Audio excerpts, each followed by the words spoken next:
এই যে প্যান্ডেলে সূর্যের আলো পড়ে ঝিকমিক ঝিকমিক করছে, এগুলো কি বুঝতে পেরেছেন? একদম ঠিক ধরেছেন। এগুলো হলো টুকরো টুকরো অসংখ্য আয়না। আহ, এই পুজোর এবারের থিমই এটা, আয়না। আয়নাতে দেবীর প্রতিবিম্ব নিয়ে তারা পুজোটা সাজিয়েছেন। এটা ব্যারাকপুরের এভারগ্রিন ক্লাব, সুকান্ত সরণি, সেখানকার ক্লাব। সেই ক্লাবের পুজো বাইরের থেকে দেখার পরে এবারে আমরা এই দেখুন, এটা ঝাড়বাতির মতো তৈরি করা হয়েছে।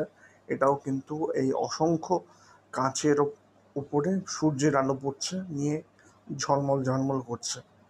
অপূর্ব না? আর তার প্রতিফলনটা নিচে মেঝেতেও হচ্ছে।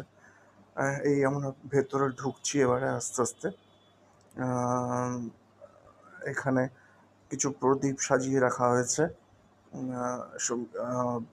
বৈদ্যুতিন প্রদীপ। আহ, এই যে ছাদে দেখছেন, সেখানেও অসংখ্য আহ, কাঁচের টুকরোর মধ্যে নীল আলো ফেলা হয়েছে, ফলে নীল আলোর প্রতিবিম্ব দেখা যাচ্ছে। এবার আমরা আস্তে আস্তে আহ, মণ্ডপে ঠাকুর যেখানে রয়েছে সেখানটায় যাচ্ছি। আহ, উম, এবং যেতে যেতে এই যে দেখছেন, এইটা কিন্তু দেবীর প্রতিমাটা দেখা যাচ্ছে। এটা কিন্তু একটা বিশাল বড় আয়না এখানে বসানো। এই আয়নার মধ্যে কিন্তু প্রতিবিম্বটা আপনারা দেখছেন। এই ক্যামেরা প্যান করলো, এইখানে হচ্ছে আসল দুর্গা প্রতিমা। এটা হচ্ছে আসল দুর্গা প্রতিমা। প্রতিমার সামনে জলে ভরা একটা আধার রাখা রয়েছে, সেখানে প্রতিমার প্রতিবিম্ব দেখা যাচ্ছে জলের মধ্যে। আমি দেখাতে চেষ্টা করেছি।